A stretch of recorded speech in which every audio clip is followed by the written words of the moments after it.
This is The Joe Gaither Show on BamaCentral.com.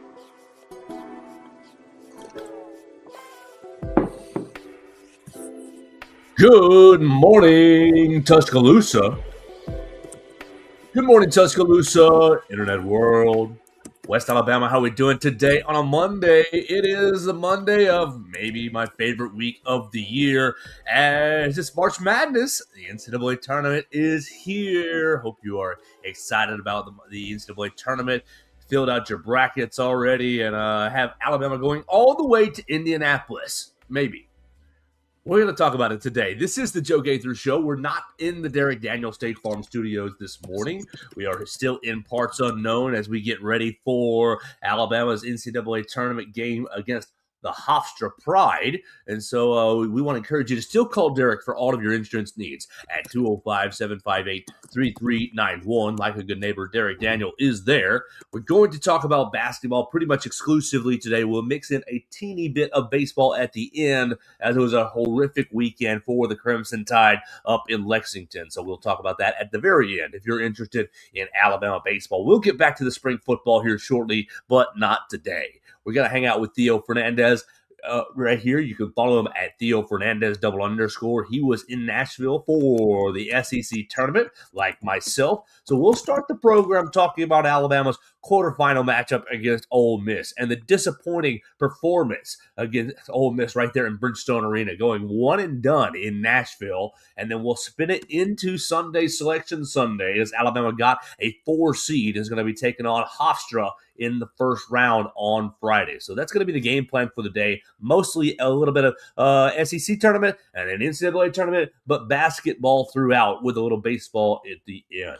We want to thank Purple Turtle Roofing for sponsoring the program as well. You can visit them online at roofturtle.com to check out all of their products and services. If you're following me on the Facebook machine, you can see every time I share Purple Turtle Roofing's latest project, they've got beautiful roofs all over the Southeast, right here in the state of Alabama, but all over the Southeast. You can call them for a free roof inspection, 877-787-6635. It was a huge storm that rolled through the Southeast last night, so you want to make sure you're still good to go and you've got the protection that you need in your home. So visit them online at roofturtle.com and get them out to your house today to make sure they can give you the peace of mind that you deserve. With that, follow Theo at Theo Fernandez _. Theo, good morning, sir. How we doing? Joe, there's no maybe in is this the best week of the year. This is the best week of the year.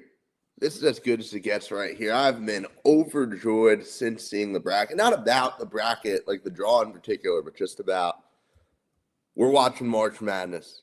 Tomorrow, we get college basketball. The greatest sporting event in the history of the world. I could not be more excited. It's going to be a lot of fun, and we'll see how far Alabama can go in the tournament again. 6 years in a row in the tournament. Before we get really rolling, just right there, I remember a time, Theo, the last few months of the season, January, February, March, watching the bubble, Alabama probably needs 3 more wins. Can they get 3 more wins to be in the tournament? Just before we talk about the disappointment that Friday was, and it was a big old egg that Alabama basketball laid, the perspective of, wow, it is a nice time to be an Alabama basketball follower, supporter, to cover Alabama basketball under NATO. It's very, very, very, very fortunate. 6 NCAA tournaments in a row, and you've made it to 5 out of 6 Sweet 16s. So really, 4. You're trying to make the 5th this year. You made 4 Sweet 16s out of the last 5 years. And you're trying to get to a 5th this year, and we'll see if that happens. But Theo, we're blessed, man. Life is good. It could be back to bubble watch with Anthony, with Avery Johnson and Anthony Grant. Yeah, like this is special in every sense of the word. And I've very closely followed a bunch of teams that were on the bubble that were left out. That I've followed teams from the beginning of the season that knew you had no shot at making a tournament, and you forget just how special it is to hear your name called on Selection Sunday. And what makes it even more special is the fact that Alabama fans have reached a point where they are able to sit here on the week of the tournament and think, man, we're only a 4 seed. Nate Oates is able to go into his press conference and say, yeah, I'm a little disappointed with how things went. Like, it is just the standard has went from here, bottom of the screen, to blowing through my ceiling in this house right now. Like, it is easy to forget just how much things have changed. And this is, no matter how this season goes, no matter how the rest of Nate Oates' tenure goes, this is special. Yeah, it absolutely is. So Alabama in the tournament for the 6th straight year, more than some other teams in the state can say. After Auburn was left out, I particularly enjoyed that based on kind of all the discourse and comments over the last few weeks that, oh, we've got the best win, we deserve it, we should be in, we're in the SEC. But no, maybe Charles Bediako served just one purpose, and that was to keep Auburn out of the NCAA tournament. Yeah, I've been seeing all those posts, and they would be in with the win over Alabama in that game. I mean, there's very little debate about it, right? You can draw the linear, like, okay, Bediako was the reason, or one of the biggest reasons Alabama won that game, and then Auburn would be in if they hadn't lost it. So, yeah, Bediako keeping the Tigers out. All right, so before we get into the draw and kind of what the weekend looks like ahead for Alabama, we've got to start with what happened on Friday. Man, Theo, I was really planning to, hey, we're going to have a Saturday show, and they're going to win on Saturday, and they're going to get to Sunday. We're going to have a Sunday show, and Sunday's going to be a busy, busy day. We're going to do a Sunday show, a Sunday championship game, and a selection Sunday all in one. It's going to be extremely busy. And then Nate Oates said, hey, man, you want Saturday off? You want to take the first half of Sunday off because we're going to lay a big old fat stinking egg right here in Bridgestone Arena? Every player we talked to in the locker room, what happened? Well, Ole Miss played harder. Ole Miss was tougher. Ole Miss played with more intensity. And I don't have any other better bottom line than that, Theo. Playing harder, playing with more intensity, playing with more will, playing with more want to, and Ole Miss showed it again on Saturday, taking Arkansas to the wire in overtime, trying to extend their season.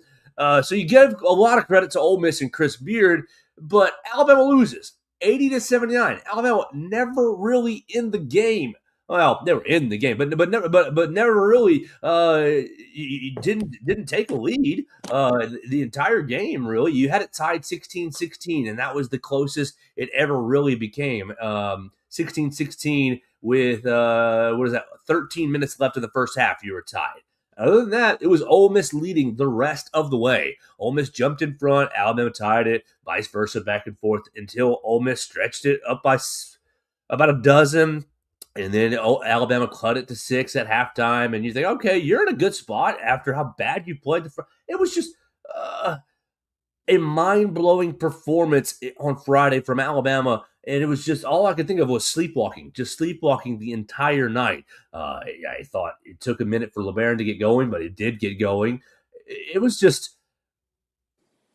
I don't have it. I was left speechless at the lack of effort for Alabama, and just kind of, we're failing to match the intensity of the moment. We're failing to meet March. We're failing to understand. And we heard it a couple weeks ago. Nate Oates said there's a couple people that don't understand what it takes to win in March. Well, shoot, it was on display on Friday night where Ole Miss was oozing desperation, and Alabama looked like they were just playing in the park. And oh crap, maybe we do need to flip the switch. This team, it does, have our number. And at that point, the snowball was already snowballing, and Alabama ends up losing 80-79 to the Ole Miss Rebels, a game they never should have lost. A double-digit favorite, losing to Ole Miss. What did you make of the game? First of all, hats off to Ole Miss, one of the greatest, most impressive conference tournament runs I've ever seen. And you know that because when you look at the semifinal game against Arkansas, they did the same exact thing. You had A.J. Stewart tying it up in the final second, sending this game to overtime. And here you have this team that's played 4 games in 4 days, in overtime against another team that is a 4 seed in the tournament. So Ole Miss, I don't know what Chris Beard did to these guys or what conversations were had, but man, that was a hungry group. And it was on display. And they did a lot of the same things they did to Alabama. They did them to Arkansas. They replicated many of the same things. Going up against a team that, again, is so much more talented than them. Again, has rested all the same dialogue we had. But it's a very concerning performance for this Alabama team.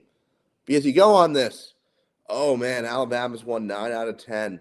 We've moved past those issues from earlier in the season. We have a team that is operating at such a high level. And then you put that out. And then you put that performance out onto the court. And that was horrendous. That was inexcusable for a team that is trying to operate at the level it's playing at. That is viewing itself as a national contender. And NATO's talking about, it's disappointment. We thought we were better than this. Well, you certainly aren't if this is what we're doing in an SEC tournament game. What did the team do in practice for 6 days? Because Oates and players cited it. Were they just sitting around? I don't know what was happening, what the preparation for this game looked like. And I get it. You're not expecting to come in playing Ole Miss. You get thrown a last-second curveball and, wait a minute, Ole Miss beat Texas and they beat Georgia, and that's who we're playing.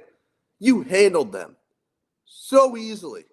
You played a bad game against them and still won by 20. I think it was 19-point final. How did this happen, man? It is absurd. Yeah, I mean, when we talked to the players in the locker room, one of my main questions was, were y'all preparing too much for Georgia and Texas? Did you focus your preparation on Georgia and Texas? And a lot of the answers that I got were, no, we prepared for all three, or we showed elements of all three. And then you had, well, we were focusing on ourselves. We were focusing on what we needed to do. And Coach Oates on the dais basically said he regretted not practicing them hard. He said the last time we made a really good run in the NCAA tournament, we practiced hard on the Monday or the Tuesday before we went up to Nashville. And he said, I was so spooked by the injuries that this team has had that we didn't practice hard at all this week because I wanted them to be fresh, bouncy legs, ready to go in Nashville. And he says, I regretted that. And I just thought to myself, and maybe I don't understand. Maybe I don't understand coaching, and maybe I don't understand the way athletes are, but you're fresh and bouncy. Okay, that's good. But what we saw on Friday was not fresh and bouncy. What we saw on Friday was lackadaisical, was relaxed, was, okay, I mean, maybe they were fresh, but it was relaxed. And to me, you've heard Coach Oates all season long talk about player-led team, and they've got to decide if they want to be a championship-level team. And he did take a lot of responsibility in the postgame about I should have prepared them better and I should have taken a different approach. So he did do that. But so before I say what I'm about to say, I want to acknowledge that he did after the game say, "Oh, I didn't have them ready. I didn't prepare." I don't understand where Coach Oates thinks his level or what his role is in motivation, what his role is in kind of stirring the pot, getting them going, getting them ready to bang down the locker room door before they go out and play. I just feel like, it's the SEC tournament. It's March. Ole Miss you could see that they had the fire in their eyes. Great. Alabama, super, super, super relaxed. And I just don't know whose role it is to put the fire in the bellies of these athletes. Hey, it's tournament time. You can win a trophy. You can win a trophy this weekend. Is Alabama, let's be honest, likely to win the big dance? Likely to win it all in Indianapolis? No, it's not. They're not.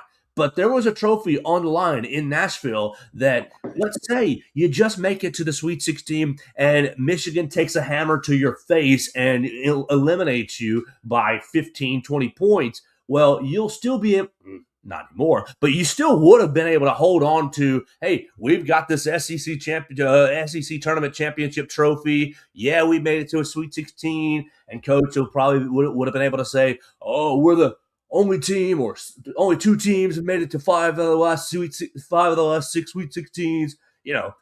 You would have been able to use that line, but you get your skull smashed in by Michigan in the Sweet 16, and you're still. Honestly, I'm probably gonna feel like, it was an okay season. It was an okay season. But if you were same result with an SEC tournament title, it was a really good year. Really good year where Coach worked through a lot of adversity. I mean, we can acknowledge the adversity that he's dealt with this season, the misses in the transfer portal, which he's a part of a bit, but the budget's a part of a bit, and he can't control all of that. The misses in the transfer portal, the injuries that they've dealt with, some of the unexpected medical issues that they have dealt with. There's been a lot of curveballs this season. Trying to get Chuck eligible, getting him ruled ineligible, the drama of that. Like, there's been a ton of curveballs. So it's been a hard year for Coach Oates. But I just don't understand why the team sometimes just looks like we couldn't care less if we're out here winning or losing. We're just playing. And not to say, like, look, I hate it when people they don't care. They don't care. They do care. The players, this is their lives right now. I know that they care, but it looks like, oh, Ole Miss is on 10 and Alabama's operating on 6, 7.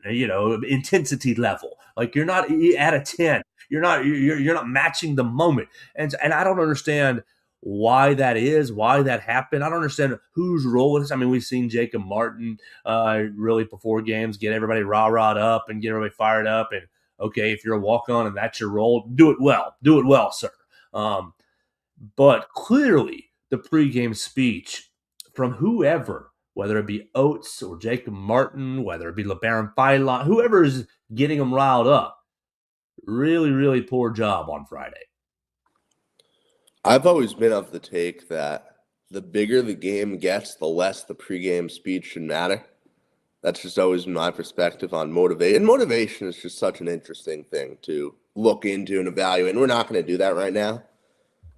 But first of all, I understand Oates' idea of like, yeah, I mean, you've had guys just show up out of nowhere on the injury report all year.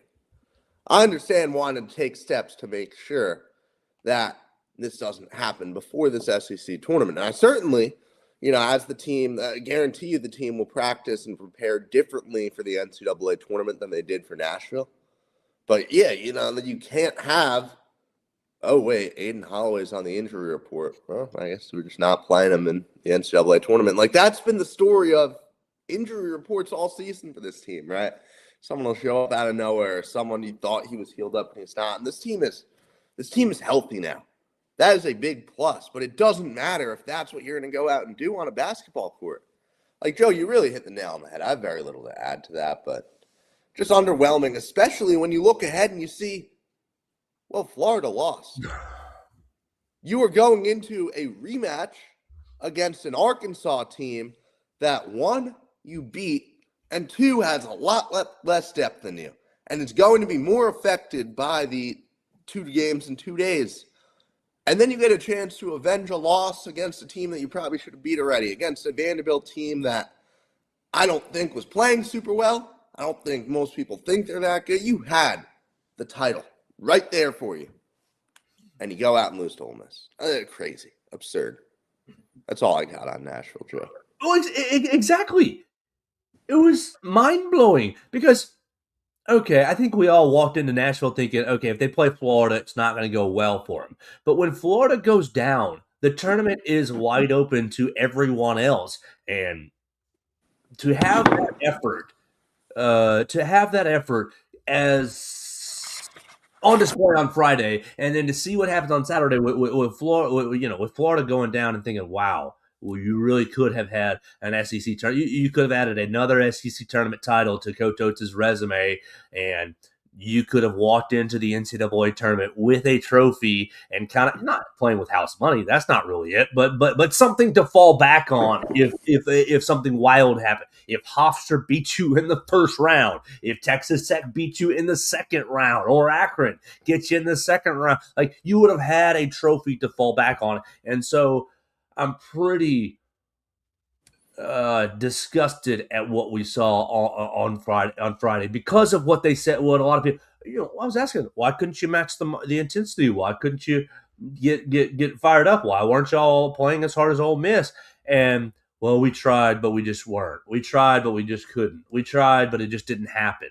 And I just thought to myself, just as a competitor, and obviously average Andy athlete over here, totally average Andy athlete over here. But as a competitor, it shouldn't take you too long to figure out what the intensity of the moment is, what the intensity the other team is bringing you. And they punched me in the mouth in the first 2 minutes. I've got to and shake it off and start punching them in the mouth. And if that had happened, like Alabama didn't really start punching until 8 minutes left in the game. I don't think. I don't think Alabama really ramped up their intensity until 8-9 minutes left in the game. Luttrell after the game talked about, well, they did shoot worse in the second half. Our defense did improve in the second half. It did. It dropped Ole Miss's points per possession, like 0.8 or something, but they still made an absurd shot every third or fourth trip down that, kept them just ahead. I just didn't really. The performance on Friday really gave me a lot of pause for how far I'm going to put this team in the bracket. I don't think it gave me any pause because I think it just vindicated the things I've been saying about this team. And you guys know, I've been saying for about a month and a half now, Alabama will play in the Sweet 16 this year. And everyone's asking me throughout the 8-game win streak, after the Auburn game, well, Theo, I'll give you a chance to change that. Do you still believe it? What he said? No, I have not changed it. I said I will not change it until I see a draw.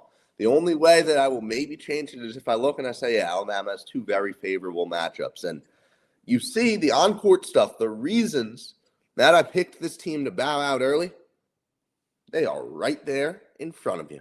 You saw it on Friday.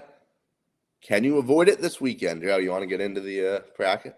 In 1 minute. I have a voicemail, one more reaction. We have a voicemail from Friday, Hunter Brantley, and we'll play his Friday voicemail after the game. We'll pause it, and then we'll talk about the brackets, and he's got a reaction to the draw as well. So he's got a double voicemail. I appreciate that. Hunter Brantley, you can call at 205-462-7340, extension 800, to leave your reactions to any of this. Am I wrong? Am I right? Do you think I'm being too harsh? How far are you taking Alabama in your bracket? We'd love to have that. We would love for all of you to participate in our bracket challenge. We are putting up two $50 gift cards, one to Chuck's and one to Five, for the winner. Obviously, that's a Tuscaloosa-centric restaurant, but there's Chuck's and Five in multiple locations throughout the state of Alabama. So I know we got listeners everywhere. You can use those gift cards at those other locations if you're not in Tuscaloosa. We would appreciate you playing. We'll have links to the bracket challenge all throughout the show story on BamaCentral.com, on all our social medias, at Theo Fernandez _, at Joe Gaither 6. The more, the merrier. Come show us that you are the college basketball expert. But before we talk about the brackets, here's Hunter Brantley reacting to what was a disgusting game on Friday. Unbelievable. It's unfreaking believable. Total lack of effort, disengaged, you come out flat, again. Reprint of Georgia. Rerun of Georgia. Same thing. Different verse, same song. It's freaking ridiculous. Golly. Sherelle, you are the softest person I've ever seen in my life. You do not lead at all during this entire game. How does that happen? How? It's like we didn't even care to win the game. Why aren't you calling a timeout to set up a play? Nate Oates, you will never call a timeout regardless of the situation. We could be up by 30, down by 30, time, score, doesn't matter. It has no bearing on your thought process to call a timeout and to get everyone organized and situated to call a set play out of a timeout to win the game. Gosh, we're running around like a bunch of ants, scrambling around, trying to figure out what we're going to do with 10 seconds left. No one's poised. No one's relaxed. Just running around willy-nilly. We're going to drive in the lane, get doubled, throw the ball. It's Terrell's feet, and he's going to go up like a little soft Golly. Not get fouled, lose the game. Unbelievable, man. Unfreaking believable. Oh, I just messed that up just a little bit. Well, we didn't even talk about that last sequence, or is Hunter done? No, he's done. He's done. I let it roll just a little too long. No, we didn't even talk about that last sequence because that's another one of. First of all, there are two things about that last sequence that bothered me. One was if you're LeBaron, you're supposed to be the star of this team. You're supposed to be very intentional about what you do on the basketball court. And that has been my biggest critique of his season. Going back to really the first time I noticed it was the Purdue game in November. So this has been all year. You didn't play intentionally. You're like, you'll give him you don't lead him with the pass. You just kind of, I'll throw it to Sherelle. I don't want to take this shot, so I'll give it. And that is concerning. The other thing was there were 4 times where I counted in that game where LeBaron Fallon not putting a pass where it needed to be really hurt this basketball team. There was one on even like not all of them were turnovers or anything, but even like, here's Amari Allen at the 3-point line and he's there. He has a look at a shot, which he wasn't shooting great anyway, but you didn't. I think it was like you put the ball where you had to move to get it. And I forget how exactly the play looked now, but 4 times where I counted in the game where you likely took points off the board with where you placed a pass. And that's just like, come on, man. You are potentially 1 game away from entering the NBA draft as a point guard. And these are the kind of passes that we're making. Like, that was underwhelming. And obviously, like, LeBaron was great scoring. He was the offense. But the passing, and then how do you not take that shot? How is that ball leaving your hands in that moment? I get it. You want to be unselfish. You want to be, I'm the point guard. No, you are the star offensive player of the team. You have been the star of this game. You have had a phenomenal offensive day. It's the same thing where like people would get on TV and talk all the time about, how can LeBron James not take the last shot? How can LeBaron Fallon not take the last shot? How can you, in conference tournaments where we've seen a million clips for decades of, man, look at this shot that this star player hit to win this conference tournament game. Or like March is where legends are made, right? March is where we have all these phenomenal moments. And like I'm not dissing on a guy for being unselfish. I'm dissing on a guy for you need to be the one either taking the shot or you better give a perfect pass. You better give something that sets your team up for, you got to do something big time there. And LeBaron didn't, but he did have a very good year. Yeah, and as much as I have liked Sherelle most of the year and thought he's been very improved, I just don't think that like if the pass is on the money and he goes straight up, it's a layup. But we've seen Sherelle, I'm not going to go straight up. I'm going to bring the ball down to make sure I gathered it. And as he's bringing the ball down, you can talk about foul all you want. And I agree, the officials were not really that consistent and not really that good on Friday, in my opinion. I thought it was a pretty ugly officiated game. But I don't really care about that. That's not worth making a huge talking point right here. Sherelle drops the ball down low and brings it up and fumbles. Somebody hits the ball, hits the hand, hits him, contact, whatever. And the point is, you trusted Sherelle over yourself. You didn't want to have just the teardrop floater in the lane. No, you wanted to try to squeeze it between 2 guys and make Sherelle make a catch that he's not always the most comfortable with, and then say, hey, man, go straight up. Don't take the ball down. Don't bring the ball down to get swiped.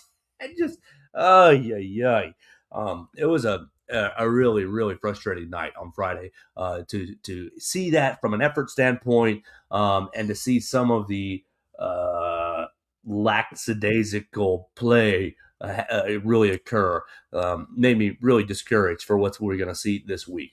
So let's talk about the NCAA tournament here. We're going to tell you about Purple Turtle Roofing and then talk about this draw. The show is brought to you by Purple Turtle Roofing. At Purple Turtle Roofing, we're not just another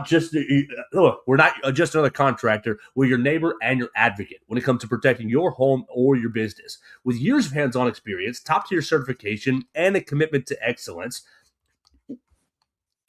I lost my sheet, Theo.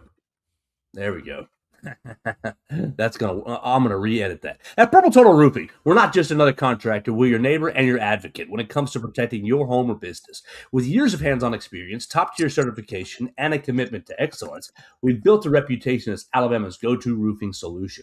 We specialize in residential roofing, commercial roofing, emergency storm repairs, full-on roof replacements, insurance claim support, and more. Visit them online at roofturtle.com for all of your roofing needs. They'll come out and give you a free roof inspection. Make sure that your roof is good to go. It doesn't matter if you've got a metal roof or a shingle roof. They'll come take care of you. Lots of big winds came through Alabama last night. Lots of storms came through Alabama last night. So you may have some problems. You may want to get somebody to come check your roof to make sure you don't have any problems in your home. Call them at 877-787-6635 today or visit them online at roofturtle.com. All right, Theo. So Sunday comes. I'm watching the brackets. Praise the Lord. Alabama not in the Western bracket. Didn't go out to Portland. Didn't get sent to San Jose. Didn't get sent to some, Timbuktu. Alabama ends up as a 4 seed in the Midwest bracket and ends up in a little pod with Texas Tech as the 5 seed, Akron as the 12, and Hofstra as the 13 seed. Hofstra, number 3 team in the CAA. You said Colonial yesterday. Did they get rebranded as the Coastal Athletic Association? I believe. I'm sorry?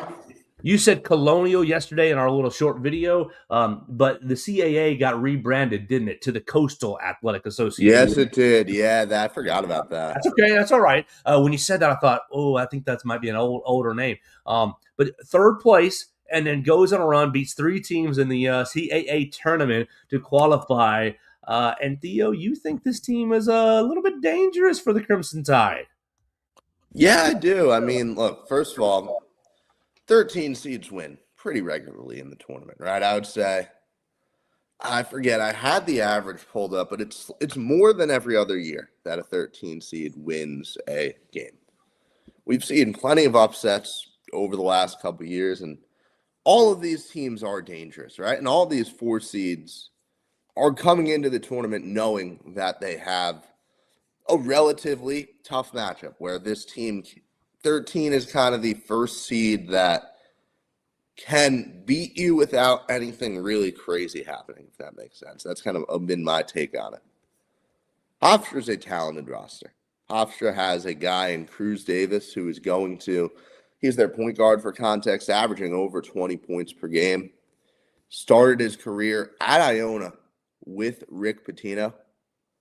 Played there as a freshman. Tried playing a year at St. John's. I think he medical redshirted out of there. And has just been a superstar for this Hofstra team the last 2 years. He's a junior. He's got 1 more year of eligibility, and he will be playing big-time college basketball in that final year. He will be one of the most sought-after point guards in the portal. He will get a very solid NIL package, and he'll be playing for a Power 5 school. This Hofstra team goes beyond just that. You have Speedy Claxton, former NBA guard, coaching the team. He led Hofstra to the tournament as a player in 2001. Went on to have his NBA career, signed a $25 million contract, all this good stuff. Comes back in 2013. He's been on the Hofstra staff going on 13 years now. Spent a ton of time as an assistant. Took over in, I think it was 2019 that he took over as head coach. Hofstra won their conference in 2020. Didn't get to play because of COVID. And it's just been consistently a solid team that now finally has broken through and went on a little run in the CAA tournament and is getting to play in March now. And it's special. It's the first time Hofstra's playing in the Big Dance since Claxton led him there as a player in 2001. This is a school that's right on Long Island that has a very solid basketball following out there, and it's just this is a good story. Like, this is from a national outside of Tuscaloosa perspective. It's like I'd be looking at Hofstra and saying, "Oh man, I want to see this team go on a run," because when you talk about storytelling, like, this is a cool story. All right, Theo, so let me ask you. Alabama has given up career highs to multiple players this year. Multiple players. I'm scrolling through Mr. Cruz Davis's game logs this season, and his season high, I don't want to go all the way back through and look at 25 and 24 or whatever, but his season high in 2026 with this Hofstra team came against Pittsburgh. He scored 36 points against Pittsburgh. He was 5 of 11 from beyond the three-point line. He only got to the free throw line 5 times for this 36 points. He's 9 of 14 from 2, 36 points against Pittsburgh. Will Alabama surrender 37 points or more to Cruz Davis, allowing another season/career high to an opponent? No, but I'm going to lean no, but it's absolutely very likely, right? Like, you look at, he seems like, and again, I've watched Cruz Davis play basketball 3 times in my life. I have not seen him all that much. Actually, no, because I watched that Iona team a bunch. He was a freshman on. That's besides the point. But I've watched him in this form, the superstar Cruz Davis. I watched him play basketball 3 times this season. One of them was against Syracuse, where he had a solid game, and then twice in the conference tournament where it's like, okay, yeah, you see. And he wasn't even lights out in the conference tournament. You could tell, yeah, this is a big-time player. Obviously, for any hope of an upset to exist for Hofstra, Cruz Davis needs to be special. He needs to be spectacular. He seems like the kind of player who can elevate in this massive game. Hofstra beat Pitt and Syracuse. Yes, those are 2 pretty bad ACC teams, but they are ACC teams nonetheless. They are big-time programs. They have athletes. They have size. Another one being UCF, a team that's in as a 10 seed that's had an impressive season. And Hofstra went down to the wire with the Knights to start the year. I look at this team, and you have 3 players, 6'8" or taller, who play 15 minutes a game. You have one of your big-time players I think he's 6'10", and he's one of your starters and at center. Guy who was one of the better rebounders in the CAA. I'm blanking on the name. Victory Onyetu? Yes, yeah, that guy, Onyetu. And you have enough size where it's feasible that Alabama does not dominate inside, right? That's been a problem for this Crimson Tide team all year. You also know that if Aiden Sherrill, he just picked up 2 fouls. He has to sit a little. Like, that's been another theme this year, right? We've talked about Sherrill and the foul outs and everything. I just look at this matchup and I see a path for a Hofstra win. And sometimes in these 4-13 games, a path is really all you need. The other thing that gives me a little pause with this matchup is Alabama's path to winning easily should be just, we're going to run on you. We are going to absolutely control this pace. When you have such a big-time point guard, a guy who can just score at will, that's not always going to work out super well for you. And I kind of wonder, like, okay, we're just going to run, and we're going to do all the Alabama things. We're going to play at such a crazy pace. And all of a sudden, Cruz Davis is lighting us up. He's making us pay every single trip down the court where he's setting something up, or he's, pulling up from 3, or he's driving and he's getting inside on us. Like, I just wonder. I think this matchup is a little tougher than meets the eye for Alabama. I'm scrolling through the analytics of this Hofstra team right now, and I'm not liking what I'm seeing here. Third lowest 2-point percentage. They forced long twos, the third lowest 2-point percentage in the country at 44%. So they're making you take really bad twos. So going to be tough to get to the rim. Our man Jordan Harper on the Twitter machine, he kind of does some breakdowns. He used to work for for 24/7 Sport and Rivals, I believe, but doesn't anymore. Hofstra is at slow pace, 317th in tempo, so they're going to make every possession matter. That's one thing. Alabama, we love the fast pace. It kind of erases some mistakes because the pace, you get so many possessions that 3 possessions are mistakes, whatever, 5 possessions, whatever. At a slow pace, every possession is going to be valuable. Every possession is going to be important. 317th in tempo. And you mentioned this kid, Victory Onyetu, but Silas Sunday is actually their starter at center, playing 62% of the center minutes this season. Victory Onyetu playing the other 31%. So basically those two guys go back and forth. It's one in, one out for them. Silas Sunday, 7-footer. 7-footer who scored 8 points and had 12 rebounds in their championship game against Monmouth. Let's see. 7 and 4 is 11 against Towson, 11 rebounds against Towson, 12 rebounds against William and Mary, 9 against Drexel. So my man is rebounding the basketball pretty well. Not a really deadly scorer. He's at 8, 4, 7, 5, 12 right here against Hampton to kind of close out the season. So he's not been a deadly scorer, but that's just enough size.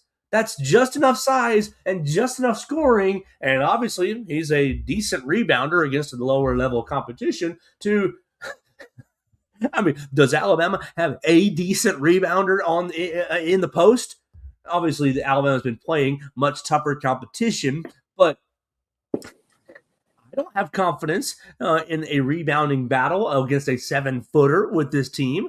And so really starting to see some dangerous, you've got just enough scoring, you've got just enough taking care of the basketball, deliberation, just enough defensive efficiency to force you into, hey, you want to shoot 53s, Alabama? Now, maybe that's a death sentence for you, Hofstra. But if you come out and have a game like Alabama had, Alabama didn't really shoot the basketball that well from 3 on Friday night, 9 of 29 against Ole Miss, 31%. I see trouble right here. Am I going to end up picking Alabama? Probably, but I think Alabama fans should be prepared for a very tough Friday afternoon. Yes, and look, obviously, like these games, these 4-13s could always turn into a blowout, right? You could always.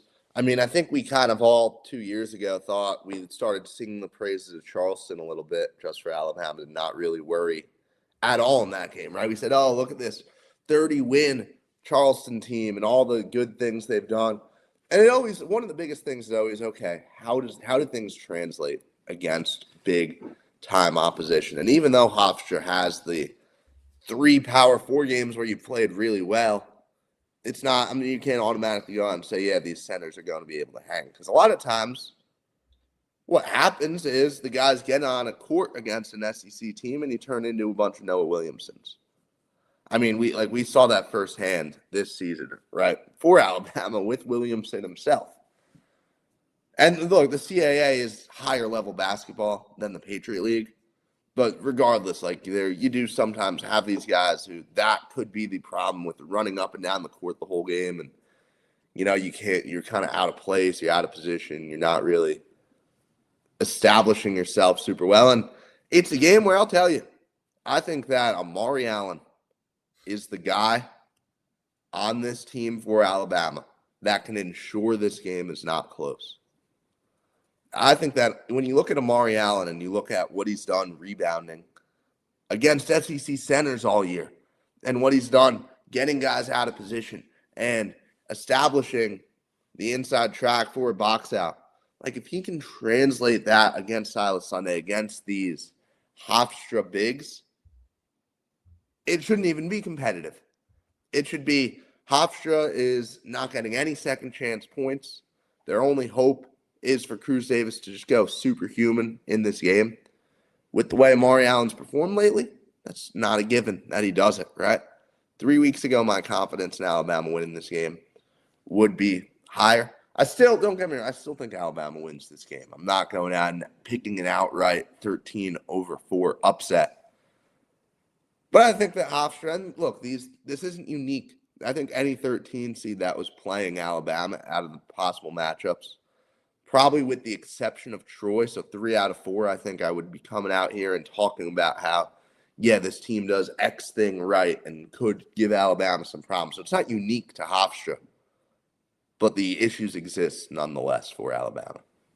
Yeah, it's going to be a huge game to be on the boards. You don't want to give them second chance points because of the slow pace that they play. If they play in a slow pace, fine, cool. We can play that game. When the shot goes up, your possession's over. Make or miss, we're getting the rebound, or you made the shot, whatever. The possession is over. You're not getting extra possessions, and then we're getting up the floor. It's going to be, you say Amari Allen, I agree with you, and I don't think Amari's really been playing that great for the last couple of weeks. Yes, he did have a very, very good Iron Bowl basketball in the last game of the year, but Friday, not really a great night. 11 rebounds, we love that, but 5 points just didn't really sit. 5 points, four fouls. I don't know. Something just seems a little off with Amari. I asked him if he felt like he was hitting a freshman wall or kind of the season kind of grinding on him, and he said no. He said, oh, we all play AAU. We all play long summers. We all play a lot. No, I'm not getting tired. But you say Amari Allen, I'm going to flip you another. How the hell are you Taylor Bowen and you play 21 minutes on Friday and only have one rebound? One rebound as basically the second post player on this team. Yeah, Noah is there, but it's Aiden and then it's Noah or Taylor, depending on what you want to look at, as the second post player on this team. You have one rebound. One on Friday. And so, like, I don't even need Bobo and you to score tons of points. I just need you to be gritty, to play blue-collar basketball. To look, this ain't Florida State, my man. This is Alabama. Like, you got to fit into the system. Go be gritty. Go be tough. Go get yourself a rebound. And so I think that I think that you've got to get Taylor Bowen going this weekend from a blue-collar standpoint, not from a scoring standpoint. I don't care about that. But from a defensive and a rebounding standpoint, I think that you've got to get him going this weekend to get out of the weekend. Forget going forward in the tournament just to get out of the weekend. Yeah, I just struggle to really see that happening, right? And I'm with you. We've had a whole season to see this, and we've spent basically the past 2 months talking about when is Taylor Bowen going to put it together? When are we going to see the, not just the breakout games? He's had a couple games that certainly looked like the launch pad for breakouts, but then it's just always right back to this level of play. Good morning. Go ahead. If I was a betting man right now, I would not be putting my money on Taylor Bowen to give you consistent NCAA tournament performances. Yeah, I'm with you right there. I think it's going to be very erratic, just as it has been all season long. This game is going to be, looks like it's going to be on True TV. So you got to watch that on True TV. Make sure, look, early in the week that you have True TV in your packages. Obviously, this is the one time a year you're watching True TV. You're watching Impractical Jokers at least. There you go. That's their main show, Impractical Jokers. So you'll want to check that out. Alabama is a 14.5-point favorite against the Hofstra Pride. I'm weary of that line, or leery of that line. Is it weary or leery? Weary. Okay. I'm not sure. So we'll see what happens on Friday. We want to say good morning, Keith Connell. He says, unfortunately, on YouTube, unfortunately, we are too erratic to win anything this year. At least softball is keeping me sane. Yeah, the softball team is hitting the cover off the ball, won a big series over Arkansas. We will try to keep up or catch up with Katie Wyndham this weekend to talk softball and to talk basketball. Theo, let's play Hunter's voicemail because he's talking about the draw and he's talking about the NCAA tournament. We'll play Hunter's voicemail and then we'll talk about maybe just a little Texas Tech and Akron and kind of what the whole Midwest region looks like for Alabama as we finish this program, and then we'll get a little bit of baseball as well. So a reminder, you can call and leave us a voicemail at 205-462-7340, extension 800. Here is a reaction to the NCAA tournament draw. I don't think if you're Nate Oates, so you could have dreamed of a better draw than what we got here tonight. I mean, it doesn't get better than this. It really doesn't. You don't have to face Florida, Arizona, and Duke, 3 teams who I think we don't have a chance to beat. No ifs, ands, buts about it unless we make 15 threes and they make like 2. That's the only way I see us beating any of those 3 teams. You don't have to see them till the Final Four at best. So it's not like you got to deal with them beforehand. Michigan's vulnerable right now. They have injuries up and down that roster. I don't think Lindeborg's all that. I think he's a good player. He's a nice player. He really is. But get him out on the perimeter, get him in an up-tempo game, get really their whole team in an up-tempo game, and I think they're fraudulent. I think they'll crumble to the pressure that comes with that tempo. I think if you put them in a game where it's close, sure, Elliot Cadeau can make big-time shots. Sure, Lindeborg's really good, and Morris probably a mismatch, but screw it, man. Screw it. If we set the rules of the game and play it to our pace and make shots from the perimeter and guard like we're capable of guarding, if we get that Amari Allen back from January, if we can get Taylor Bowen back to that one game in St. John's, even though it's probably a fluke, if he can just make a shot or 2, I mean, why not us? You know, why not us?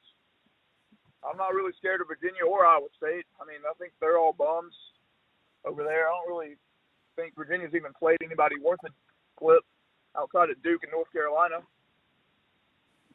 I think we're more battle-tested than them. I'm not a believer in Iowa State. I'm just not. I watched them a little bit, and I'm not sold on that team. I think we got a good chance to make the Final Four. I'm not saying it'll happen, but, I mean, we do have a really good draw.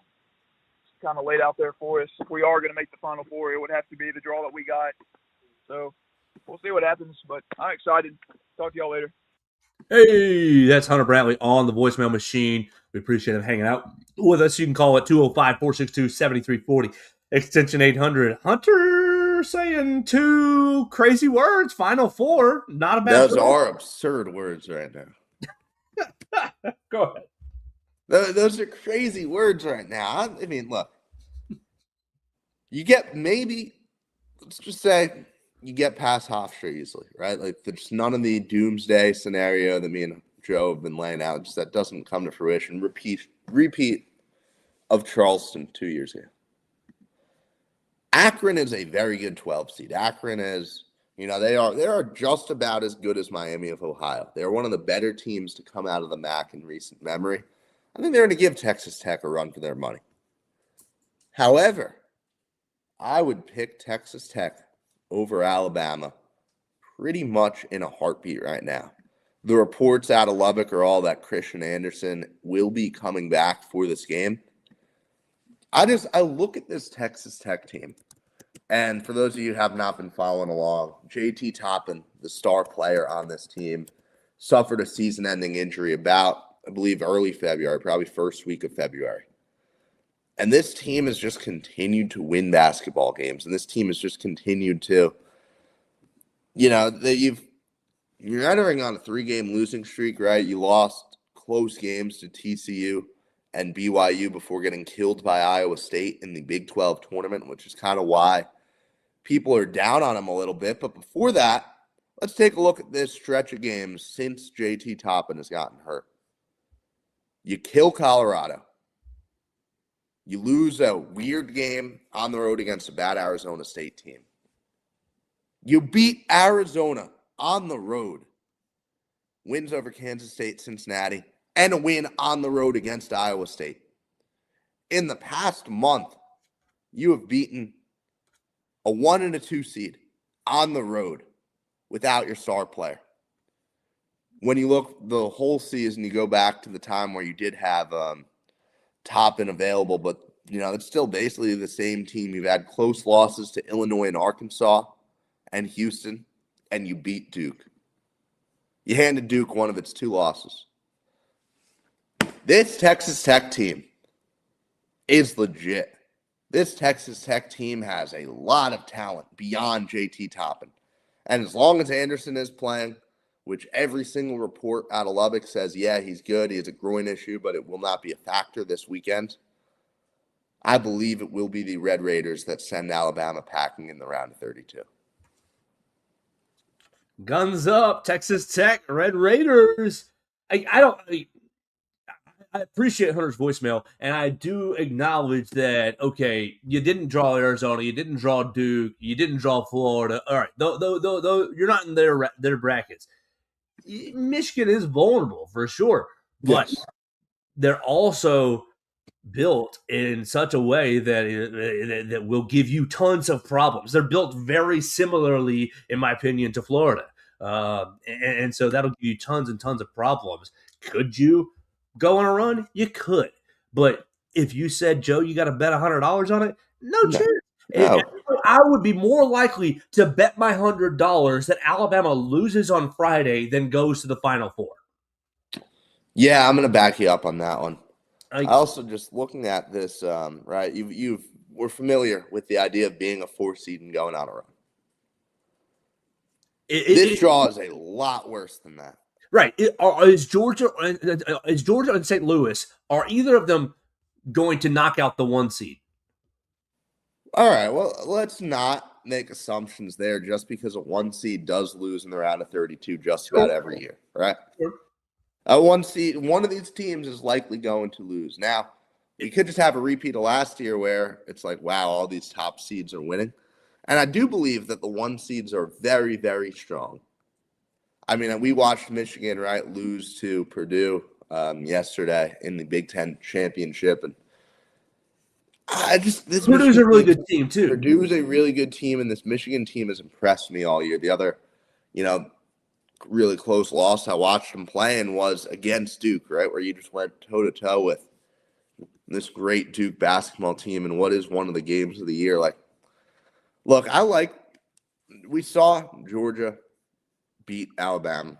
We've seen Georgia play solid games all year, but they are about as 8 seed as a team gets, right? Like they seem like, I believe St. Louis will win that basketball game. And I like St. Louis a lot. Obviously, it's, an A10 enjoyer, a big-time A10 fan here. But I've seen the St. Louis team lose 4 of its last 8 games. They were on track for, wow, this could be like a 5 seed, one of the best teams the conference has produced. And now they've started losing left and right. I don't think the Billikens are going to give Michigan much of a run for their money. And I do believe we'll see the Wolverines very easily in the Sweet 16. And obviously, tournament, anything's possible. Alabama, potential. Yeah, sure. If you get there, knock yourselves out. Go play in a fun game against Michigan. 1, I don't think you'll get there. 2, I just think that Michigan they're a 1 seed for a reason, and they are a phenomenal basketball team that I think Alabama would look very overmatched against. Be fun to see our friend Amari Burnett, though. Yeah, it would be. Yeah, I feel like if you make the Sweet 16 with this team, then you've probably maxed out what this team's capabilities can be. Yeah, at surface level, I agree with that statement. All right, so we can get into the tournament a lot more over the next 2 days. We encourage you to join our bracket challenge. We'll have links everywhere on our social medias, and it will be written into the show story today on BamaCentral.com, so you can just click it right there from BamaCentral.com. But real quick, Theo, we're right on our hour mark. Let's hear what the hell happened in Lexington. Alabama lost 3 in a row. Is Justin LeBron okay? What's the deal with the baseball team? Is it just one bad weekend, or is this about to be a hard SEC season for us? It's going to be a long SEC season. First of all, Justin LeBron is fine. It was really weird. He just rolled his ankle on second base, exited, came back the next day, drove in a run in Sunday's loss. Where do I start with this weekend? Kentucky is a good team. They're ranked. They're definitely going to jump in the rankings after this. They'll probably be in the top 20. They're a good team. This is maybe the 5th best team you're going to see in the SEC.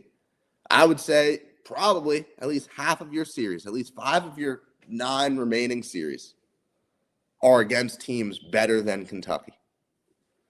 To start SEC play like this, to go out there and not even be able to take one of these games bodes horribly for the rest of this season. I look at this team and you see the pieces, right? You see the talent that exists.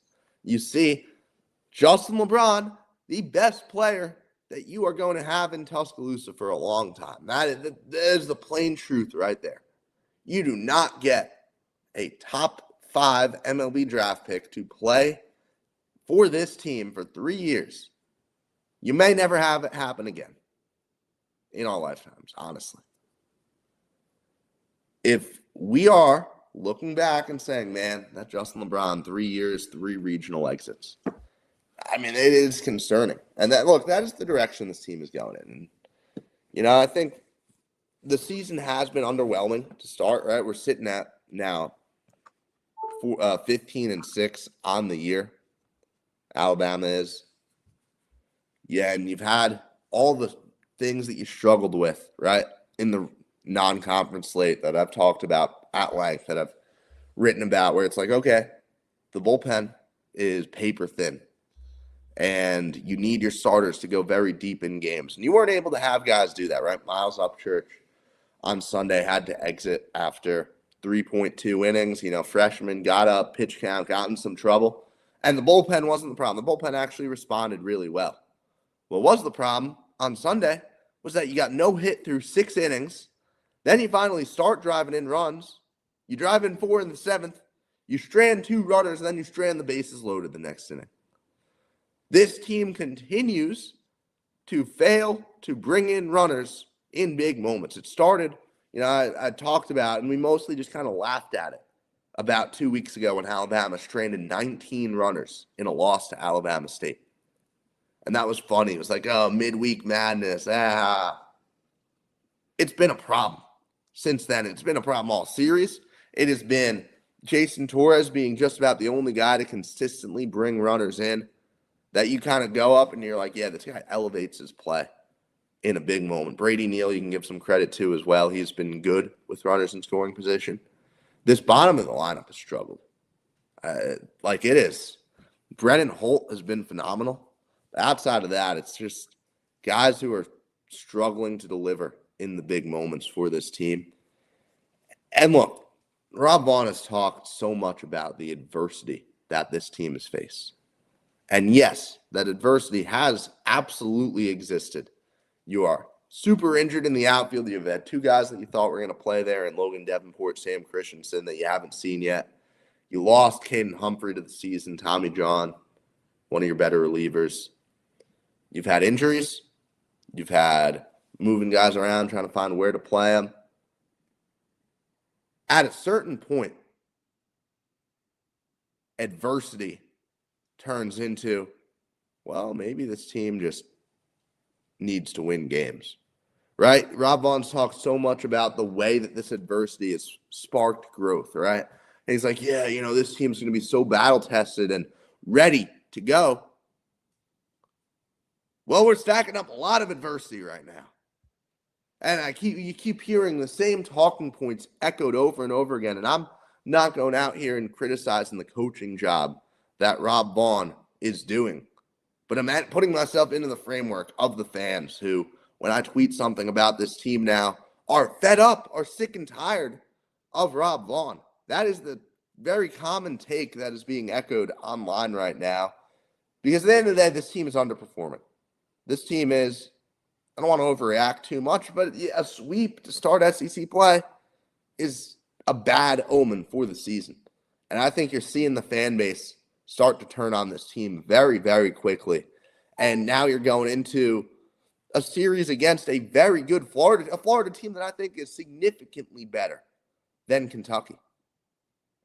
And you're going to host this series with a stadium that will be not fully at capacity because of spring break, right? But could you imagine if we are entering, so it's Florida and then it's Auburn at home. If we are entering the Auburn series at home, coming off 2 series losses, and you're sitting at potentially 1-5 in SEC play, that Auburn series is going to mean a lot for this team. Like, you look, the path for this season to go off the rails exists. Now it's okay, Rob. You've talked about the talent. You've talked about the adversity. It's about time for a response. We'll see what Alabama does going forward this week. Going to South Alabama and Mobile tomorrow, and then hosting Florida for its first home SEC series of the year. Whew. That's a scathing report, Theo, but probably fair after an opening weekend sweep. And we'll see if the team can bounce back against another difficult opponent this coming week. Life does not get any easier in the SEC, so the team's got to rally really, really quickly and try to respond.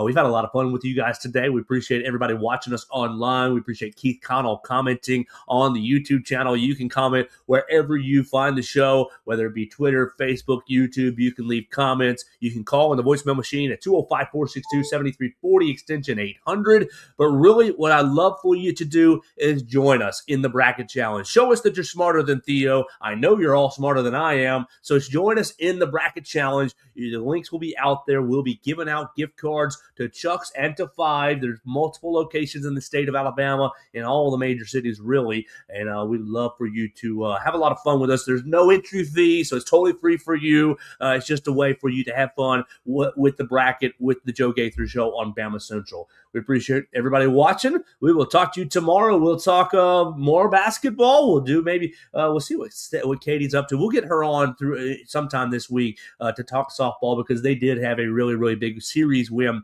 against Arkansas, and they are looking really, really good this season. So while baseball took a bad turn this weekend, softball stayed on the up and up, and so we'll have a lot of fun talking about all the sports the rest of the week right here on the Joe Gaither Show on BamaCentral, BamaCentral.com.